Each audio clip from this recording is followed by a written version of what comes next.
இது மகிமை நேரம். ஆண்டவராகிய இயேசு கிறிஸ்துவின் ஈடு இணையற்ற நாமத்தில் உங்களை அன்புடன் வாழ்த்துகிறேன். இந்த மகிமை நேர நிகழ்ச்சிக்கு உங்களை அன்புடன் வரவேற்கிறேன்.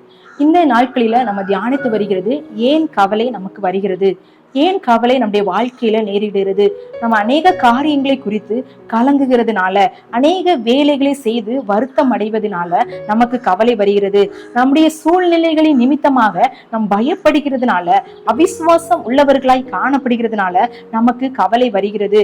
நம்முடைய உடைக்காக நம்ம அதிகமா கவலைப்படுகிறவர்களாய் காணப்படுகிறோம் அப்படின்னு நம்ம பார்த்தோம். இந்த நாளில நம்முடைய கவலை எதினால் வருகிறது அப்படின்னு பார்க்கலாமா? மத்தேயு 6ஆம் அதிகாரம் 25ஆம் வசனம் சொல்லப்பட்டிருக்கிறது. ஆகையால் எண்ணத்தை உண்போம், எண்ணத்தை குடிப்போம் என்று உங்கள் ஜீவனுக்காகவும், என்று எண்ணத்தை உடுப்போம் என்று உங்கள் சரீரத்துக்காகவும் கவலைப்படாதிருங்கள் என்று உங்களுக்கு சொல்லுகிறேன். ஆகாரத்தை பார்க்கிலும் ஜீவனும், உடையை பார்க்கிலும் சரீரமும் விசேஷித்தவைகள் அல்லவா அப்படின்ற வசனம் இங்க சொல்லப்பட்டிருக்கிறது. 31ஆம் வசனம் என்ன சொல்லியிருக்கு பாருங்க. ஆகையால் எண்ணத்தை உண்போம், எண்ணத்தை குடிப்போம், எண்ணத்தை உடுப்போம் என்று கவலைப்படாதிருங்கள். எண்ணத்தை குடிக்கிறது, எண்ணத்தை உண்ணுகிறது, என்ன சாப்பிடுறது நமக்கு அப்படின்னு சொல்லி நமக்கு கவலை காணப்படுகிறது அப்படின்றத நம்ம பாக்குறோம். அநேக நேரங்களில நமக்கு என்ன சமையல் பண்ணுகிறது, 3 நேரம் நம்ம சமைக்க வேண்டியதா இருக்குது, என்ன சமையல் பண்ணுகிறது அப்படின்னு குறித்து ஒரு கவலை ஒரு சாரா இருக்கு. இன்னொரு சாரா இருக்கு, சாப்பாடே கிடைக்காது, இன்னைக்கு எப்படி சாப்பாடு கிடைக்கும், ஒருவேளையாவது நமக்கு சாப்பாடு கிடைக்காதா அப்படின்னு இன்னொரு சாரார். நம்ம எந்த சாராரா நம்ம காணப்படுகிறோம், எந்த குரூப்ல நம்ம இருக்கிறோம்? ஒருவேளை பட்டினி கிடைக்கிறவர்களா காணப்பட்டாங்க அப்படின்னா, ஐயோ நான் என்னத்தை சாப்பிடுவேன் அப்படின்னு சொல்லி கவலைப்படுகிறது ஒரு அர்த்தம் உள்ளதாக காணப்படுகிறது. ஆனா நமக்கு எல்லாம் ஆண்டவர் கொடுத்திருக்கிறாரு, ஆனாலும் நான் என்ன செய்யறது, என்ன சாப்பிடுறது, இவ்வளோ வெரைட்டி இருக்கு, நம்ம ஹோட்டலுக்கு போயிருக்கோம், ஒரு புஃபேல இருக்கிறோம் அப்படின்னா என்ன சாப்பிடுறது அப்படின்ற ஒரு பெரிய கவலை எல்லாருக்கும் காணப்படுகிறது. காலையில எந்திரிச்ச உடனே இந்த நாளுக்கு நம்ம என்ன சமைக்கணும், காலையில என்ன சமைக்கணும், மத்தியானம் என்ன சமைக்கணும், இரவுக்கு என்ன சமைக்கணும் அப்படின்னு சொல்லி மிகப்பெரிய கவலை நமக்கு நேரிடுறதா காணப்படுகிறது. நம்ம அதை குறித்தே சிந்திக்கிறவர்களாக நம்ம காணப்படுகிறோம். ஆண்டவராகிய இயேசு கிறிஸ்து சொல்றாரு, இதை குறித்து நீங்க என்ன செய்யாதீங்க, கவலைப்படாதிருங்கள். ஆகாரத்தை பார்க்கிலும் ஜீவன் விளையேற பெற்றது, அதை குறித்து கவலைப்படுகிறவர்களா காணப்படணும். நீங்க இந்த உணவுக்காக நீங்க கவலைப்பட வேண்டிய அவசியம் இல்லை. இந்த மட்டும் நமக்கு ஆண்டவர் உதவி செய்தார், நமக்கு உணவு தந்தார், பட்டினி போடாம நம்மளை பாதுகாத்தார், எந்த விதமான குறைவும் இல்லாதபடி தேவன் நம்மை பாதுகாத்தார். ஆனா நம்ம இருக்கிறதை காட்டிலும், ஐயோ நான் இன்னைக்கு இதுதான் செய்யறேன், எங்க வீட்டுல இன்னைக்கு தோசை தான் இருக்கு, ஆனா எனக்கு வேற ஏதாவது வேணும், எனக்கு நான் சிக்கன் சாப்பிடணும், எனக்கு இன்னைக்கு அது இல்லை, ஆனா நம்மளால வாங்க முடியும், ஆனா நம்ம வீட்டுல இல்லாததை ஐயோ எனக்கு சாப்பிட முடியலையே அப்படின்னு சொல்லி ஒருவேளை நம்ம கவலைப்படுகிறவர்களா காணப்படுகிறோமா? ஆண்டவர் சொல்றாரு, இந்த உணவை காட்டிலும் ஆவிக்குரிய உணவை நம்ம எடுத்துக்கொள்ளுகிறோமா அப்படின்றத நம்ம சிந்திக்க அழைக்கப்படுகிறோம். நம்ம தினமும் வேதம் வாசிக்கிறவர்களாக நம்ம காணப்படுகிறோமா? ஆவிக்குரிய மன்னாவை நம்ம தினமும் எடுக்கிறவர்களாக, அதை ருசிக்கிறவர்களாக நம்ம காணப்படுகிறோமா அப்படின்றத நம்ம சிந்திக்க அழைக்கப்படுகிறோம். இஸ்ரவேல் ஜனங்களை ஆண்டவர் 40 வருஷம் மன்னாவினால், காடையினால், இறைச்சினால ஆண்டவர் போஷித்தாரு. ஆனா அதை குறித்து அவங்க சிந்திக்காம, நாங்க எகிப்து இருக்கும்போது நாங்க பூண்டு சாப்பிட்டோம், அது எங்களுக்கு கிடைக்கல அப்படின்னு சொல்லி அவங்க கவலைப்பட்டவர்களாய், முறுமுறுக்கிறவர்களாய், மோசைக்கு விரோதமாய் பேசுகிறவர்களாக காணப்பட்டாங்க. நம்முடைய வாழ்க்கையில எந்தெந்த காரியங்கள் உணவு நிமித்தமாக, சாப்பிடுகிற ஆகாரத்தின் நிமித்தமாக நம்ம கவலைப்படுகிறவர்களாகவும் முறுமுறுக்கிறவர்களாகவும் காணப்படுகிறோம் அப்படின்றத நம்ம சிந்திக்க அழைக்கப்படுகிறோம். மத்தேயு 4ஆம் அதிகாரம் 4ஆம் வசனத்துல ஆண்டவர் பிசாசுட்டு சொல்றாரு, மனுஷன் அப்பத்தினாலே மாத்திரமல்ல தேவனுடைய வாயிலிருந்து புறப்படுகிற ஒவ்வொரு வார்த்தையினாலும் பிழைப்பான் அப்படின்ற வசனம் சொல்லப்படுகிறது. இந்த ஆவிக்குரிய மன்னாவை, ஆவிக்குரிய சத்தியத்தை, இந்த வசனங்களை நம்ம எப்படி உட்கொள்கிறவர்களா இருக்கிறோம், எப்படி தியானிக்கிறவர்களா இருக்கிறோம், அனுதினமும் அதை தேடுகிறவர்களா இருக்கிறோமா? 3 நேரம் எப்படி சமைக்கிறது அப்படின்ற கவலை நமக்கு இருக்கிறது. நம்ம இன்னைக்கு நான் இன்னைக்கு பைபிள் வாசிக்காம வெளியே வந்துட்டேனே, ஐயோ நான் இன்னைக்கு ஜெபிக்காம வெளியே வந்துட்டேனே, ஆண்டவருடைய வார்த்தையை நான் தியானிக்கலையே அப்படின்ற கவலை நமக்கு காணப்படுகிறதா?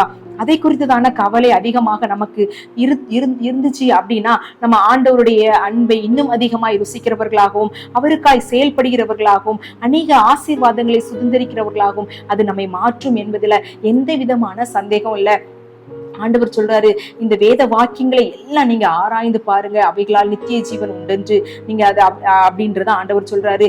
இந்த வேத வசனங்கள் நமக்கு இல்லை அப்படின்னா நம்ம துக்கத்துல நம்ம அழிந்து போயிருப்போம். வேதம் மனமகிழ்ச்சியா இருக்கிறதுனாலதான், அவருடைய வேத வசனம் நமக்கு பாதைக்கு வெளிச்சமாகவும் காலுக்கு தீபமாகவும் இருக்கிறதுனாலதான் எவ்வளோ உபத்திரவமான காரியங்கள், எவ்வளவோ பிரச்சனையான நேரங்கள் வந்த போதிலும் நம்ம நிலை நிற்கிறதுக்கு இந்த வசனம் நமக்கு எவ்வளவு நாள் உதவியா இருந்து அதெல்லாம் நம்ம இன்னைக்கு மறந்து போயிரோமா? இன்னைக்கு ஞாபகப்படுத்தி பாருங்க, எந்தெந்த வசனங்கள் உங்களோடு பேசி, எந்தெந்த வசனங்கள் உங்களை ஆறுதல் படுத்தி, எந்தெந்த வசனங்கள் உங்களை ஆசீர்வாதத்துக்கு நேராக வழி நடத்தினது அப்படின்றத நீங்க யோசித்து பாருங்க. தினமும் வேதம் வாசிக்கணும், அதிக நேரம் ஆண்டவரோடு உறவாடணும். ஆண்டவருடைய வசனங்கள் மூலமாக அவர் என்னோடு பேசுவார், அவருடைய வார்த்தையை நான் தியானிக்கணும் அப்படின்னு சொல்லி ஒரு தீர்மானத்தை நம்ம எடுத்தோம் அப்படின்னா நம்ம இந்த உணவுக்காக நம்ம கவலைப்பட வேண்டிய அவசியமே இல்லை. ஆண்டவர் சொல்றாரு, இந்த உணவுக்காக நீங்க கவலைப்படாதீங்க, என்னத்தை உடுப்போம், என்னத்தை உண்போம், என்னத்தை குடிப்போம் அப்படின்னு சொல்லி நீங்க கவலைப்படாதீங்க. இவள் எல்லாவற்றை பார்க்கிறோம். ஆண்டவருடைய வார்த்தை விலையேற பெற்றது, ஆண்டவருடைய அபிஷேகம் விலையேற பெற்றது.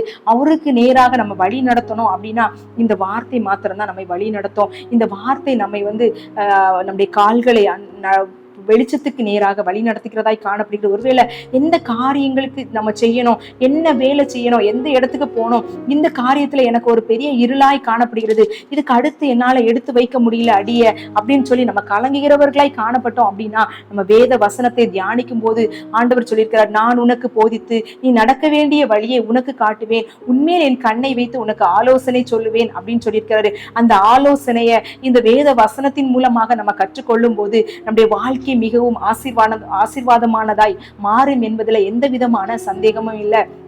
இந்த நாள்ல நம்ம ஆண்டவருடைய சமூகத்துல நம்ம ஒப்பு கொடுப்போம். ஆண்டவரே, என்னை நீங்க உம்முடைய வார்த்தைக்கு கீழ்ப்படுகிறவளாய், உடைய கற்பனைக்கு கீழ்ப்படுகிறவர்களாக என்னை மாற்றுங்க.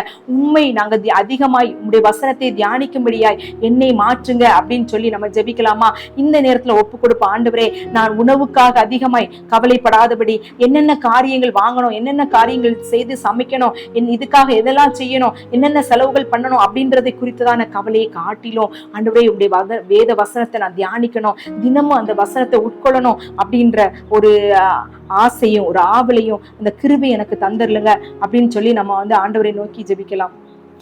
ஒரு நாளும் குறைவில்லாமல் உணவு தந்தீர், ஒரு நாளும் குறைவில்லாமல் உணவு தந்தீர், உறைவிடமும் உடையும் தந்து காத்து வந்தீர்.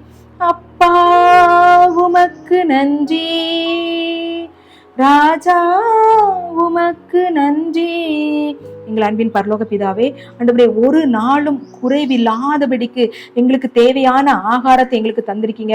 ஆண்டவரே, உங்களுடைய பரமண்டல ஜெபத்துல கூட நீங்க எங்களுக்கு கற்றுக் கொடுத்திருக்கீங்க. எங்களுக்கு வேண்டிய ஆகாரத்தை இன்று எங்களுக்கு தாரும் என்று சொல்லி அந்தந்த நாளுக்காக ஆண்டவரே நாங்கள் ஆண்டவரே சப்பா உங்களுடைய சமூகத்திலிருந்து ஆசீர்வாதங்களை பெற்றுக்கொள்ள நீங்க உதவி செய்யுங்க.